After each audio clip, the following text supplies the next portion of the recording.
नमस्कार दोस्त, इमेजिन करिए यदि आप अपने बच्चे को स्कूल छोड़कर आए हैं या आपका बच्चा स्कूल गया हुआ है और उसके बाद आपको एक कॉल आती है कि अब आपका बच्चा कभी घर वापस नहीं लौटे। सुनकर कितना बुरा लगा। ऐसा ही कुछ हुआ है राजस्थान के झालावाड़ के अंदर।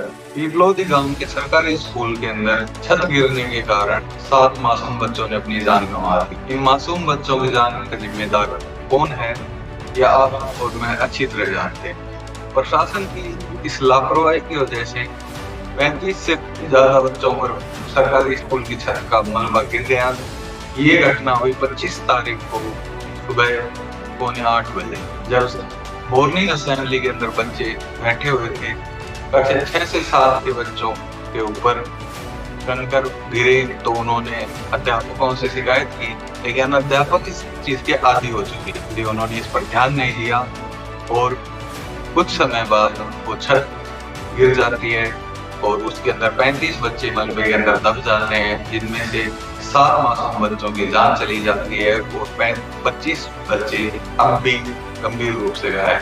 देखिए, मैं कोई खास सेटअप लेकर नहीं बैठा हूँ, खास कोई मैं मतलब ऐसा कुछ वीडियो एडिट नहीं करने वाला हूँ। ये सिर्फ एक सवाल है, क्या शिक्षकों को निलंबित कर देने से, क्या प्रिंसिपल को शिक्षकों को निलंबित कर देने से ये सही हो जाएगा?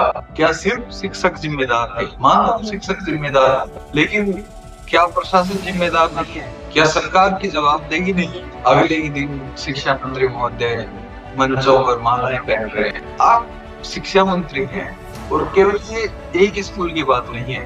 राजस्थान के ही अंदर इस घटना के बाद करौली और अन्य जगहों पर 2-3 जगहों पर सरकारी स्कूल की छतें गिरी। लेकिन क्या ऐसा ही चलता रहेगा?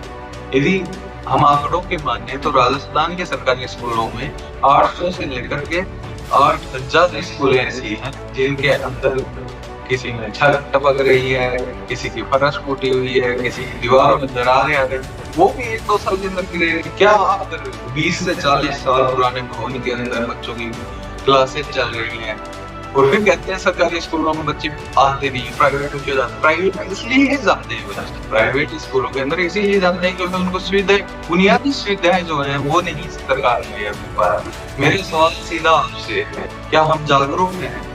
क्या बच्चों की जिंदगी और पढ़ाई की कीमत इतनी सस्ती हो गई? नहीं, हमें जागरूक होना पड़ेगा। हमें दूसरों को, आम नागरिकों को जागरूक करना पड़ेगा। आरटीआई से सरकार की जवाबदेही चेक करनी पड़ेगी। अपने आसपास की स्कूलों की भवनों को चेक करना पड़ेगा। उसके बारे में ईमेल से शिकायत करो, फोन से शिकायत करो, आरटीआई से शिकायत करो। देखो, ये चीजें हमें करनी पड़ेगी। लोगों को जागरूक करना पड़ेगा, आम लोगों को। जरूरी नहीं है कि हमारा बच्चा जा रहा हो या हमारा भाई बहन जा रहा हो या हमारा कोई रिश्तेदार का, रिलेटिव का बच्चा जा रहा हो तभी हम करें।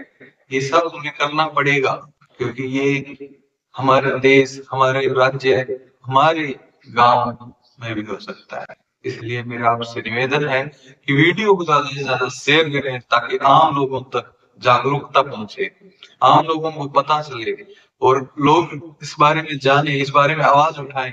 अपने मंत्रियों से, अपने विधायकों से, अपने चुने हुए नेताओं से इस बारे में सवाल करें। धन्यवाद।